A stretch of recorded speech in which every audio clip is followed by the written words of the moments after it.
What's going on? It's Ed here from ClicksGeek, and I'm here with Nick Kremer. What's up, Nick? Not much, just ready to get the week started. Nice. Nice office setup behind you. I like that. Yeah, John. thanks. This is actually a honeydew list. This is a enclosed garden, and then that's the outdoor bar there. Nice. I like it. Yeah. Awesome. Yep. So Nick, you're the CEO owner of a company called Driven Leads. You want to give Yep. us the 30-second pitch on what Driven Leads does?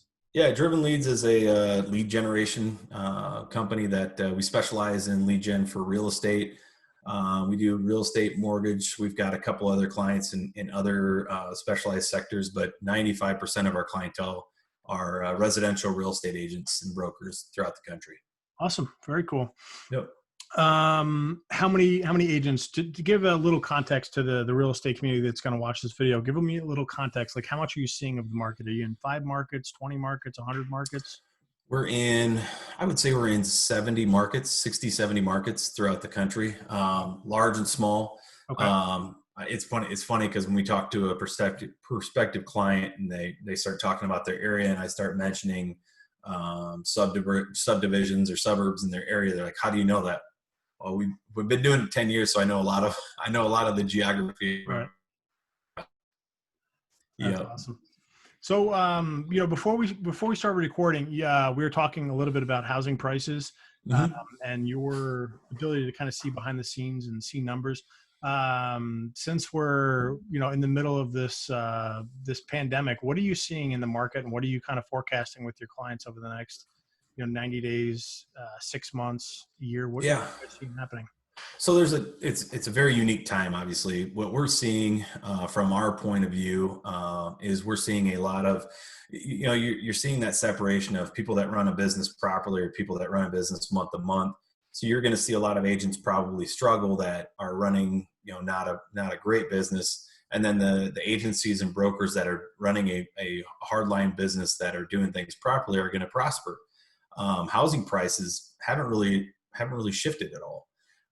You're seeing less inventory, which keeps that price up. So it's still a seller's market, but it also becomes a buyer's market with our interest rates never being lower. So you're going to see the mortgage rate teeter on the lowest in history. And when talking to somebody the other day, we don't see that changing for 12 months. So until the economy rebounds, you're gonna get cheap money if you've got any thoughts of going out and getting a mortgage or refinancing a mortgage. Those numbers stay low. So where it might be a seller's market, there's a lot of people looking for houses in your area and your price point. It's also, a unique buyer time where they can get, again, we call it cheap money, but you can get cheap money and you can do it for less down than you're used to. So it's the market in our sense and what we've seen. We dropped first 2 weeks of the COVID sort of lockdown. We dropped 40% in traffic, what we saw on Google, and then it's back up to normal a month later. Got it. You just dropped a nice little nugget there. Give me through that last part one more time again. When we were talking about Google search traffic, so people going to Google actually searching things. Walk through those numbers one more time. Yeah. So as soon as it was right around when we were actually on spring break with our family, with my kids, the government came out and all the states started locking down. We lost about 40% of traffic. And we had a couple of clients pause out that were really concerned. We had others that were just like, well, if traffic's dropping, then the amount we spend is going to be down. Right. And they were good with it. And everybody was sort of in a wait and see. And then 2 weeks later, it came back. About 50% of that came back. And then, a month after that dropped. So April 16th ish, it went from like March 16th to April 16th. We saw traffic back to normal state, but the price is a lot less. So we're actually seeing a discount on cost per click. We're seeing a good jump of 10 to 15% in conversion rate because we have people with a higher search intent, I think. Right. So yeah, it was initially it was scary, but again, if you're running a solid business, it was, well, this is another bump in the road in the life of an entrepreneur. And then since then, it's been really good for us. Awesome. Cool. Walk me through Driven Leads, the history of the business, how long you guys been around. Was it always meant to be working within the real estate space? Give me a little bit of context on the background. So we are in an accidental industry. So 15 years ago, I started my own business. Went out on my own. Before that, I was a partner in a couple other ones, and we did web hosting. So we did web hosting, and had about when I was running my web hosting company on its peak, had about 12,000 clients. Wow. Yeah, and it was a 24/7, 365 job. We had a pretty good sized team running that. Good sized team in India, and clients that were always mad because their internet didn't work. They didn't realize that we do hosting. We're not your MediaCom. We're not your Comcast. So just on trying to find a happy place in the industry, I started doing marketing for people. So I started doing Google ads, and I threw away about 40 grand of my own money trying to work for my own company and stuff. Google tax. Yeah, the Google tax, the college fees. So I did that, and then started doing it on the side for a couple clients that we enjoyed and that we had good rapport with. And then one day I get a call from a real estate broker that was a good family friend, and said, "Hey, I had this guy that disappeared in the middle of the night," which is common in our industry still. You've got people that say they can do a ton of things, and when they figure out they can't, instead of saying sorry, they just disappear. Yep. So I went and did his real estate stuff, and it worked really well, and it was easy for me at that, sort of to get it to turn over like that. And he said, "Hey, I've got some friends that I want to, would you want to do it for them?" I'm like, "Sure." He's like, "Well, what do you charge?" I'm like, "I don't know. I'd have to look at it." He's like, "Well, this is what the other guy charged me."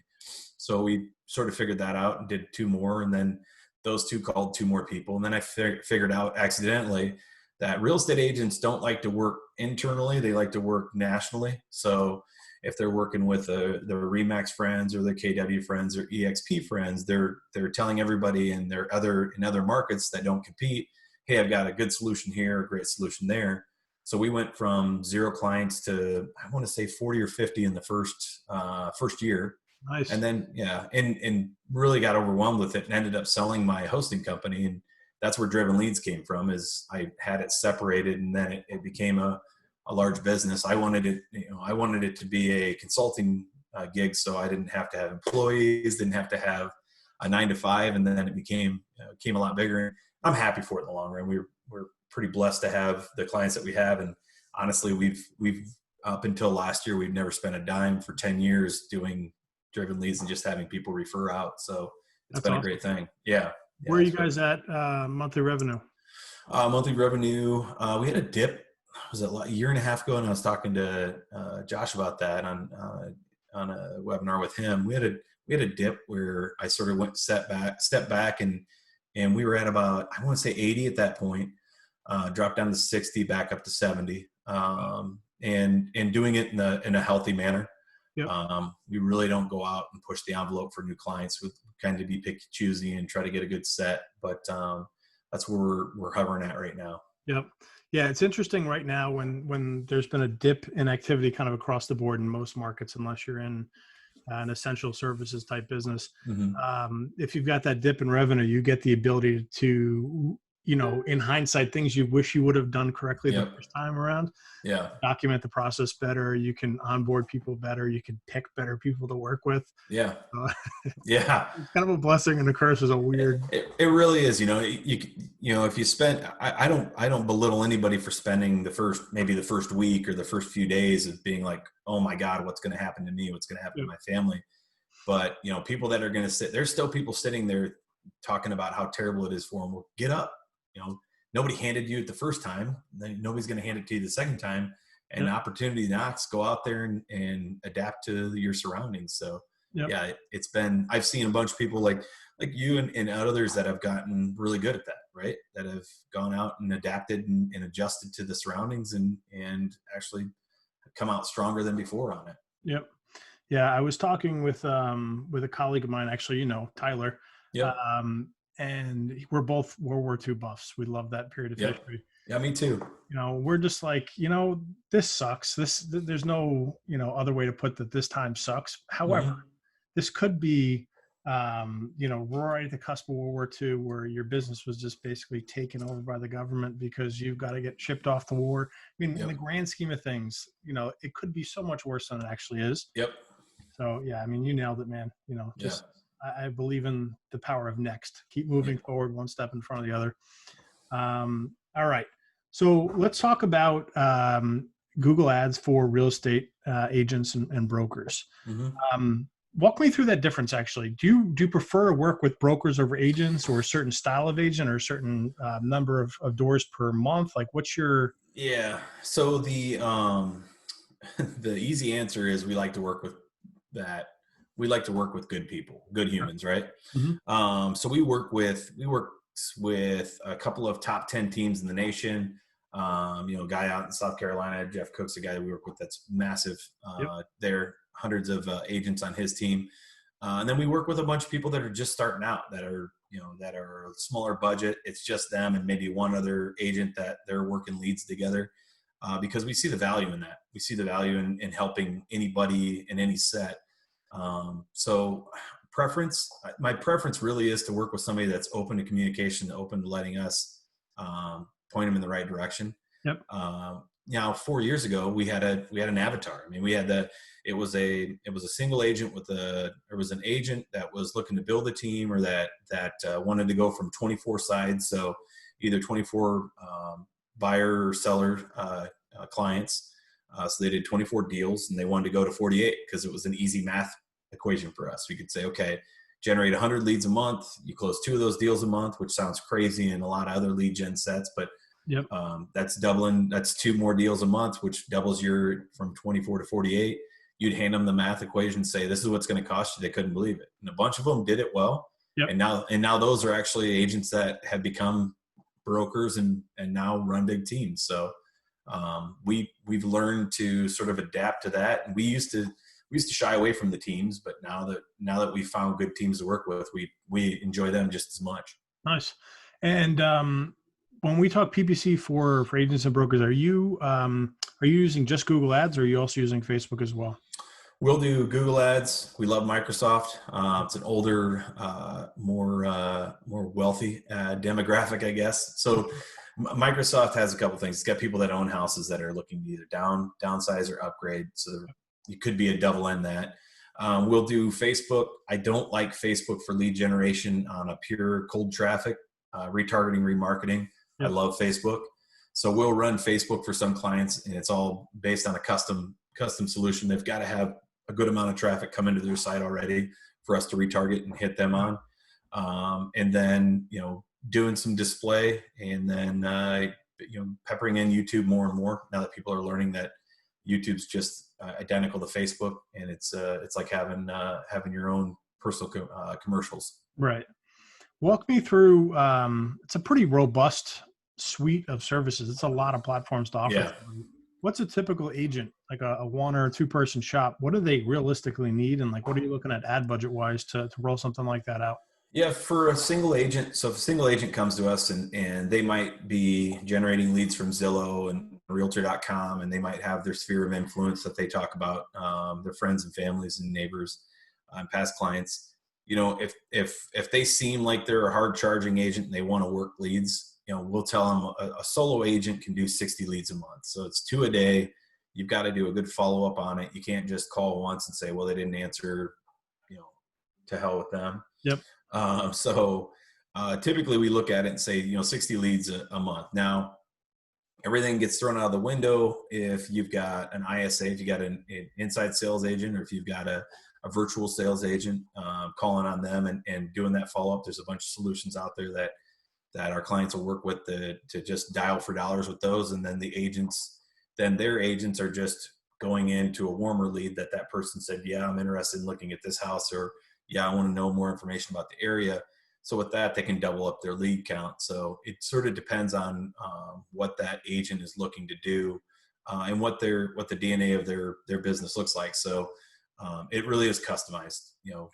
We might have somebody that comes in and says, I want to generate 350 leads a month for this, and we'll look at it and see, dude, you can only handle 60 right now. If you want more, you add this solution, and this solution, and then you'll be able to successfully do it. Because ultimately, the way we run our business, we don't have contracts or setup fees. So we need to have them be successful for them to continue as a client, to not have a massive amount of turnover. Got it. And when you say add these solutions, then are we talking about an ISA and then maybe some sort of Yep. software background, Yep. text and email? Yeah. So if they're doing a proper, there's about 5 or 6 real good CRMs that the real estate industry uses. Mhm. We've got our favorites in that. If they're not using one of those and they're just using a built out WordPress site with no CRM backend, then they're sort of missing out on the email drip. They're missing newest listings drip. They're missing out on even seeing when those leads are coming back into the site and getting more touch points with it there. So if they don't have that, we usually tell them, hey, listen, you've got to go out and do a couple of things before you're ready to sort of play in the big leagues like you want to. Got it. Got it. Okay.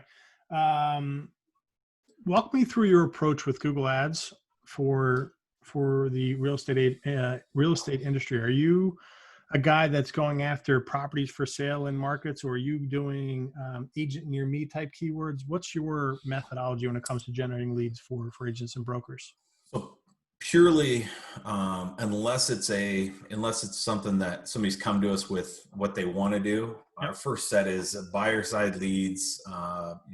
Home for sale, new home for sale in Wilmington, or and there's variations to that as well. Yep.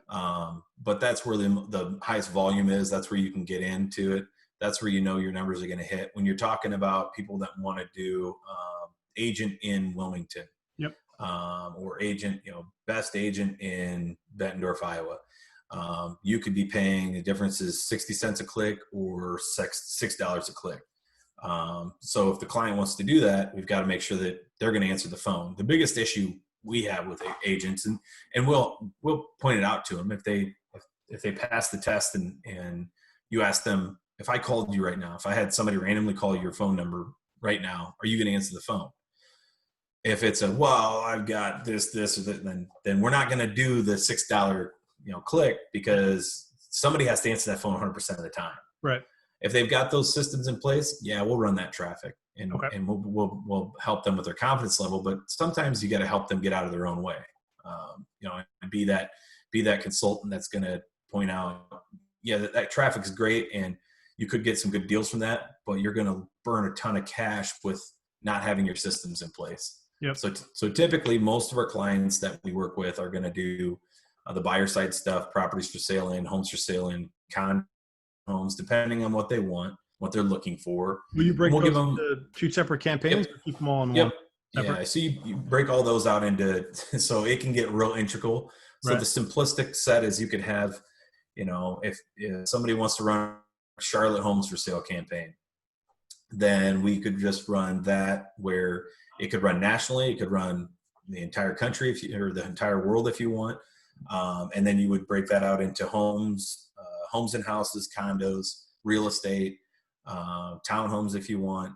If people want short sale foreclosure, we usually don't run any traffic for that. We get rid of the people. So like, we'll ask a client, we ask them, hey, do you want these keyword sets in there? If you say, hey, if I had a lead for you and the guy was looking for a cheap house, do you want to work with them? No. Then get rid of the word cheap. Yep. So remove all that from the opportunity to push through. But then you can get really granular with building out those campaigns, and the campaign might be built for PCSing, so permanent change of station for military. So Right. somebody going from San Diego to Virginia Beach, so we'd run in San Diego just for something in Virginia Beach. They're coming from what military branch they might be in. So you can run a campaign just for that. We've had clients that ran campaigns for a guy in Dallas that had, I want to say, Toyota moved from maybe Charlotte to Dallas for a massive change, and it was 3,000 people moving. They built the whole city around it. So we ran traffic for that. He got a bunch of leads for that. So it's all situational, like what they want. Do they want people that are 8 miles around the heart of the city? Do they want it statewide? Yep. So all those campaigns are adjusted per that. Got it. And do you want, let's say you're a solo agent or a 2-person shop. Is your main offering to them going to be a Google Ads campaign, retargeting on display, and then retargeting on YouTube as like your core offer? So core offers Google Ads, just straight pure Google. out. Yep. Google Ads. We'll tell them. So what we'll tell them is we'll run Google Ads for you. If you've got questions about as you grow, and we'll tell them, if you had zero traffic to your site, then you've got no audience to run display or retargeting. Yep. So let's build that in mind, knowing that you want to go from this level to this level. Yep. And then we sort of show them this is how much more it costs to do that, and that. And a lot of times we don't charge a ton. So there's some solutions out there that'll do display marketing, and then they're going to charge $8 CPM or something crazy like that. Right. So we'll tell them straight out, we'll run it for you. Once we get it set up, and if you're doing all the creative, then we're not going to charge an absorbent amount on top of that. We're going to charge you a small fee on top of your current system to keep it all in one place and do right from wrong. So ensuring that you're not going out onto every child site or any, all sites outside of the country, trying to do right by them. So we'll set that up custom as it goes. So there's a baseline of how we run. At the same time, every client's treated differently. They don't have the same setup as the next person. In terms of your fees, do you have a minimum get out of bed type fee, or is it kind of, you'll be a little gentle with other clients? Yeah, we used to. So when we were first going, we didn't have that. And then we sort of adjusted to it. So now we've got the get out of bed thing where you've got one area that you're running and you've got a sub $500 a month manage or spend. We'll charge $250 a month to run that. It gives them a taste of what it is. Now, if they're in a giant market and say, well, I want to run Scottsdale and that's the only city I want, and I want to spend $500 a month, we're going to be very honest with them. You don't want to do that. Right. That's not going to work. You're not going to work too well. Now, if they get into, there are some subdivisions and some development areas that are popular in Scottsdale, you might be able to get a little headway and get traffic. Yep. Then we tell them we could do that. So again, we've got that starting baseline where it goes from 250, 350 for two places, under 1,000. And then if they want unlimited areas and places, it's 500 a month.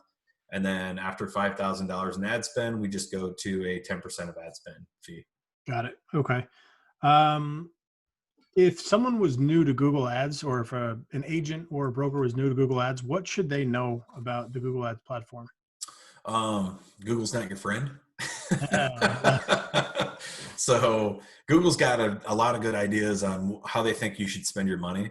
Mm-hmm. The truth of the matter is that a lot of people are under the impression that you would go to Zillow or you would go to Realtor.com to generate your leads. Well, Zillow and Realtor.com gets 85% of their leads from Google. So why not sit side by side with them and bid with them to win that traffic directly and keep them off of that platform that is going to be pushing the person with the most money. So that's what we'll start out and tell clients like that. And then they'll also have the conversation, well, the Google rep told me to do this or this. My favorite answer to that is every time I get a call from a Google rep, which is 2-3 times a day, right? They'll call and say, hey, we've got this we got these white papers that show you how to do this or this. It's for rentals. So they're sending out white papers to people that are buying and selling houses about rental and how rental.com upped their business dramatically by working with Google. That's awful. So I explained that to them. Like they don't know right from wrong, and they're just wanting you to spend more money. Yep. So, we've got a client that it's got a healthy budget. I think they spend $5,000 in Des Moines, Iowa. Well, there's an opportunity to spend $12,000. Why aren't they spending it? The Google rep wants to keep talking to them about, you should up your spend. Well, the guy's like, I don't have more money to up my spend. I'm making good money here. Yep. So Google doesn't understand how businesses are run. They just understand that there's more traffic for you to buy. Yep. Absolutely. Google looks at your ad budget as revenue, not as ad budget. Yeah. And it's a big difference when you think about it like that. Right. If you were a newer agent, not broker, and you had, let's say, $1,000 a month budget to put towards advertising, not including a management fee, sure. How would you allocate that money? I'd allocate it towards, so there are a couple ways you can do that. Allocate that in Google. Yep. You could do Bing if you want as well, depending on what the price points in the markets are.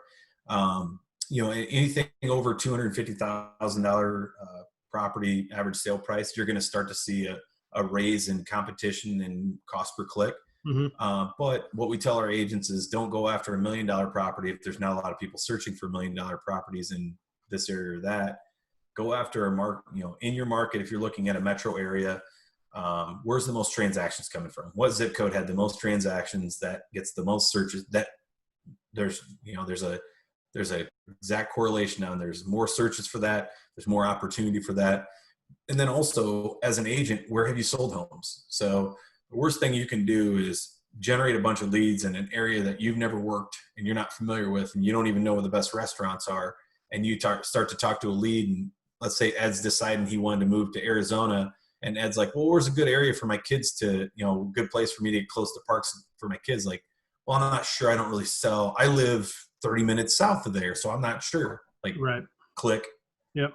So we try to point them in that direction, saying, hey, is it wise for you to get into this market or that market? But it's not today. It's probably you need to crawl before you walk, before you run. Absolutely. Walk me through your methodology on where you send this traffic to. Are you going to a landing page, to a client's website, to like an IDX style? Yeah, so it's an IDX search results feed. Okay. So if it's buyer side, somebody looking for home for sale in XYZ, it's buyer side. Too often, and when I first started doing this 10 years ago, the old adage, and there's still people in the PPC world that'll say, well, send them to a landing page with the buyer's guide. Don't. Because if I search for a home for sale in Scottsdale, Arizona, and you send me a buyer's guide on how to buy a home in 2020 because you changed it from 19 to 20 on the top, I don't want that. I'm looking for houses. And my methodology is Americans are inherently lazy. So if I do a search for, I know Rhodes and all those guys, they use the tennis shoes. So if I'm searching for size 13 white Nike tennis shoes, and you send me a buyer's guide to tennis shoes, guess where I'm going? Next spot. So landing page has to be an IDX feed. That's a specific landing page that's quick. We have to be a couple of seconds is all that thing has to take to load. Yep. And then it's gotta say, we're doing a headline saying Scottsdale homes for sale, or Scottsdale condos for sale, or homes for sale in Scottsdale under 250. That doesn't exist. But something to that sense, has a little bit of blurb about it, and then shows the listings. Because ultimately they want to see the houses. And if you're quick to show them the houses and you're quick to show them exactly what they're looking for, they'll stick around and sign up. Got it. All right. Let's shift a little from the real estate agent and broker side of things to the digital marketing agency world. What are some things that someone new getting into the digital agency world should know before they start an agency? You're going to be better off in life if you're open and honest with your clients. So the fake it before you annoys people like you and me more than anything in the world. It gives everybody a bad name. If you're open and honest with them and say, I understand how to get from A to B with running this solution. I've never worked in this market, worked in this vertical. So there's going to be some learning curve. Maybe you take a little up front before you start to do that. But if you're able to show them that you care, you're attentive, you're alert. If they ask a question, you're responding. I mean, that's the biggest thing. Also boundaries. My industry doesn't have boundaries. Real estate agents do not have a 9 to 5. They're open and on at all times. So there's been several times where I've had to sort of get, they sent me an email at 7 p.m. on a Friday, and then they sent me one at 8 a.m. on a Saturday, and I'm still not talking to them. I'll respond back and say, hey, listen, I have a family. I also work a different industry than you. So my schedule is this. When I respond to you, I'll be able to. Yep. If it's SOS, I'll get back to you. But if you're doing that, then you're going to earn respect from your clients, and they're going to know that you're running a business. So anybody new into it, be open and honest with your clients, and I think you'll be better off. I like that. I like the idea of setting boundaries and this being a business. Like businesses that have hours. Yeah. If you choose to work, super long hours, that's your own thing. Yeah. I also love Google. What's it where you, within the G Suite and Gmail where you can actually schedule out emails to go out. So you see it at 9 o'clock and you want to respond to it, you can actually set it to go out at 7:30 the next morning. Or so at least sets that expectation. Yep. Besides referrals, it sounds like you've gotten a ton of business from referrals. Besides referrals, how else are you getting business in the door? We've started going to our industry conferences, conferences that we know some of our best clients are out there. They're our best our best avenue for referrals. So we'll go out to CRMs that are doing a conference. We just started doing that and have been really successful with it. I see that when the world opens up again and people start to travel again, I'll be busy doing that. I think I've missed 3 conferences that we were supposed to be doing, and that's only in a 2-month run. We used to not go to anything, keep our head down and work, and now we're seeing more opportunity from that, just going out and getting in front of people that way. Are you sponsoring things, or just going and greeting and shaking hands and we'll sponsor a booth, or now it's getting more prominent where I'm actually being asked to speak about this stuff. So Nice. sort of a yin for a yang. Hey, I'll come out and I'll get a booth and I'll get a discount on that booth, or I'll just be present for anybody to talk to, and I'll go and speak for a little bit and then or do a panel. So yeah, for sure starting out sponsoring it, it was sort of something that talking with Josh Nelson and other people in the industry, sort of masterminding. If you're there and you're intelligent, you're open and honest and talking to people, there are going to be more people that want you to come to my conference, because all those people go to other people's conferences to Right. see how to do things. So we got an invite. First one we went to, we got an invite for 2 more. That's so, awesome. Yeah. Very cool. What else can I ask you about the agency world? Employees.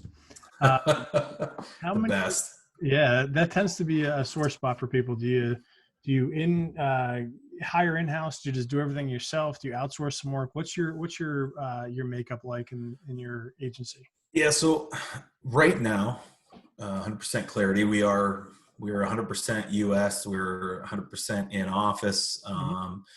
With the current setup, I've allowed them to come and go as they please. They can work from home. Most of them hate it. So they like to come into the office. I think in the future, we're going to start to stack some VAs, virtual assistants behind them. I think I'll probably go to the Philippines for that.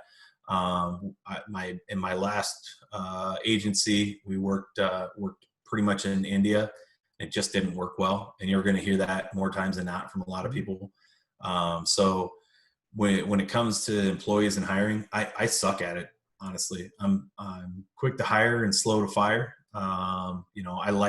I've got trust issues, so I want to hire people that I know, like, and trust, and that's burnt me a couple times. So I'm not the best person at hiring. I can't tell you that I know I'm doing it wrong. And when people say hire slow, fire fast, that's wise to do.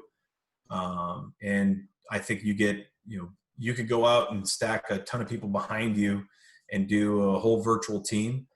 But if you don't have somebody in between you and them, you're doing it all for naught, because it's no different than having a team sitting there with you. So right.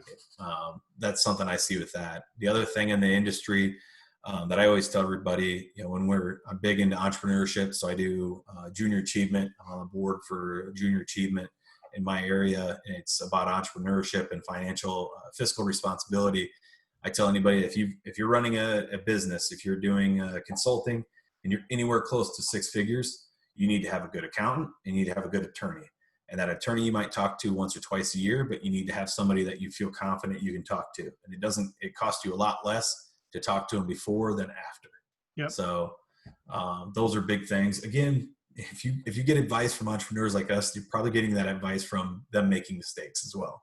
So I'll be honest with me making mistakes in the past, right? Absolutely. Yeah. Our YouTube channel is like hard fought. A lot of it is do this because we learned the other way to do it. Right. The wrong way. Yep. Don't do it this way. Yeah, exactly. All right. Going up on our final 4 questions.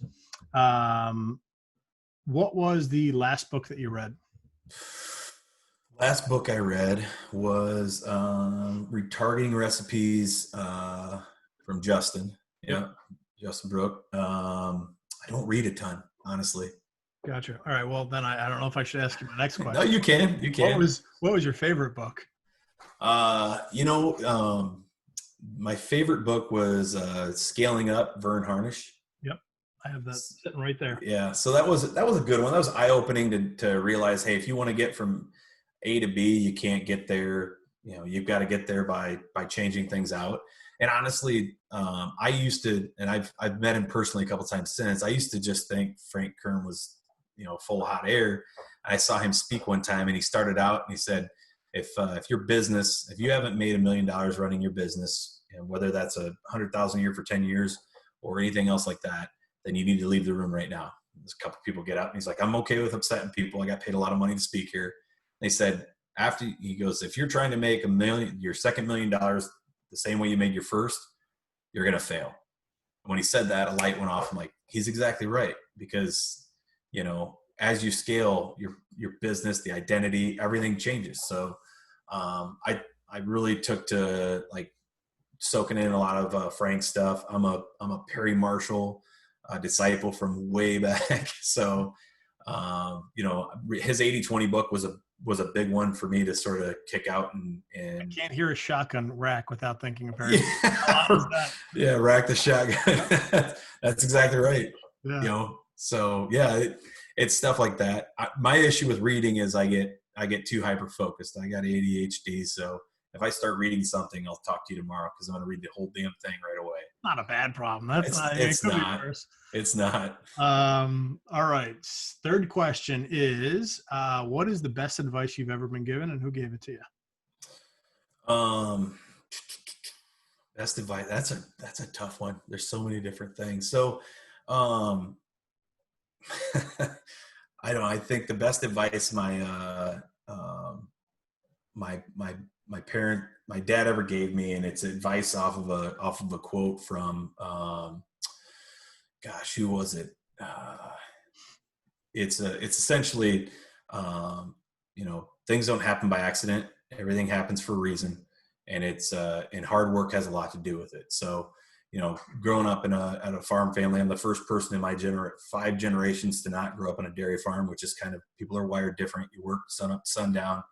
My dad said, you can always go through life, and if you work hard and follow the law, then you're never going to have to question things the next day. So, kind of the advice from that I got from my parents on just making sure, it's sort of a stay in your lane, but hard work trumps everything in life, right? So, helps to have a little bit of knowledge behind it, but like I tell people, big thing I tell people in entrepreneurship, like, why did you become an entrepreneur?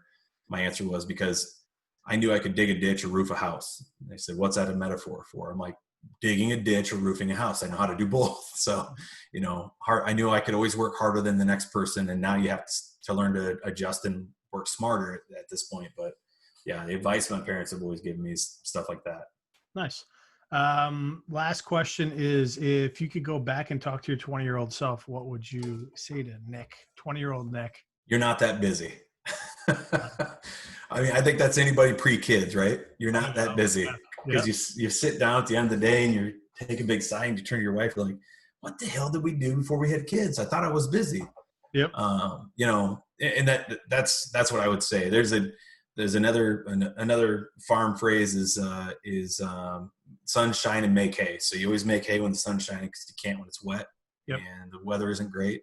There's a lot of times the sun was shining. I wasn't doing anything. I was sitting on my butt. I was, hey, I worked today, so not doing anything now. But I don't know if it's just working harder. It's just being more efficient. Like my 20-year-old self, I thought I was working hard, but I was spinning my wheels. Yep. So yeah, that's what I would tell myself. You're not that busy. Yeah, that's great advice, man. And I've seen that in myself in the last 60 days. Daycare is closed. And my wife, who is, works full time as well, she's home and we split the day. And, I get more done now in 4.5 hours than I did all day prior, which is ridiculous. Yep. I'm starting to question, like, do I want to, once everyone's allowed out of the house and everyone's out of timeout, am I allowed, like, should I go back to that, or how, where do I start to fill the gap so I remain as efficient as possible? Yeah. I think high efficiency. And then, what I didn't talk about, like when my business took a dip and went down, I tried to pull myself away from it. I thought I had spots in place where it was going to run and sell. I had just got done building my own house. So I did my own GC, general contracting on it, saved a bunch of money doing that, but then, lost a ton of money in revenues on the business side. And then I was wore out and said, okay, I'm going to go golf for the summer. So I'm going to golf 2-3 times a week. I'm going to be in the office half the time. and the business should run itself. And it didn't. But at the same time, like you said, if I would have been efficient with those 4.5 hours that I was in the office guaranteed, it would have been a lot better. And I think I could go back to that, but you learn from your mistakes. But yeah, if you're getting everything condensed down, I mean, work smarter, not harder, and find something that that recharges your batteries for those 3.5 hours that you've gotten back, sort of thing. Awesome. This has been great, Nick. I appreciate it. Is there anything you want to leave the audience with, and definitely give us your contact information, your website, so people can get a hold of you?